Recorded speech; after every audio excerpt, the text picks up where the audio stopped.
Today I'm taking you along while I repot my succulents. I have a few different containers and arrangements to work with, including some straggler plants like this one. One of these plants was struggling, but it produced 2 babies I want to save. The first thing you want to do when repotting succulents is to gently tip them out of their pot.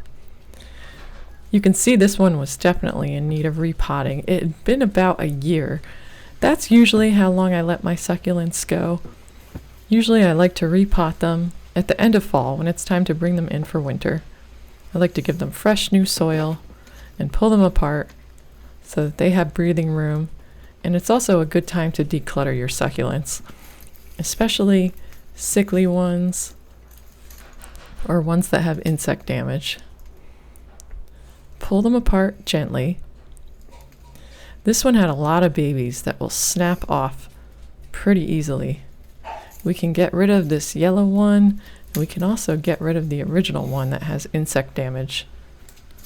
These fresh new babies will grow happily now. You want to be careful with succulents like this, not to plant them too deep or they will rot. This one you can plant as deep as you want. It'll grow roots along the stem.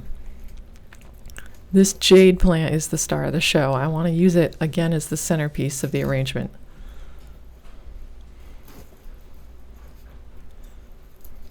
This succulent has seen better days.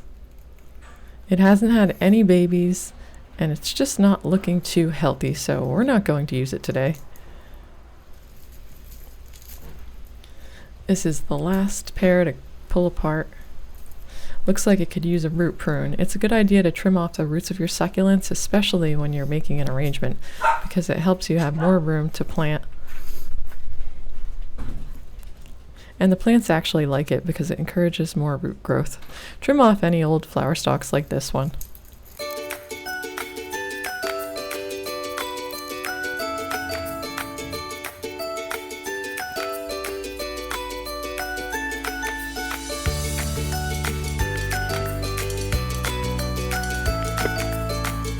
Now's the fun part, making our new arrangement. You can pre-moisten your potting mix, but I prefer to just use it dry because it's a lot neater to deal with, and the succulents don't mind. You don't have to worry too much about overcrowding them. Succulents actually like to be overcrowded, that way they compete for water, because they are prone to root rot if they get too much water. Speaking of which, it is a good idea to let your succulents dry out in between waterings. I don't know the names of these succulents. I tend to buy them in a container arrangement already. Usually they don't have labels. This is the cheapest way to buy them. If you go to buy them individually, they're usually at least $5 each, and that adds up very fast. I don't really mind not knowing the names as long as I have a rich variety of textures and colors to work with.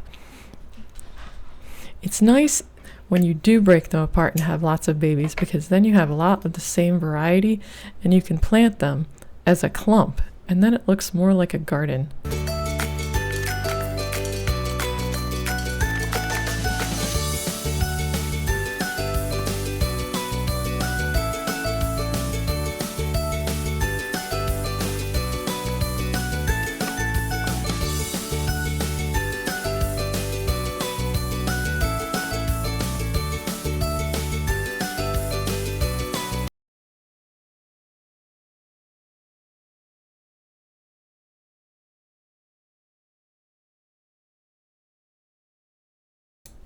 You can bring these in your house for the winter and put them under grow lights like I do, or you can leave them in front of a sunny window.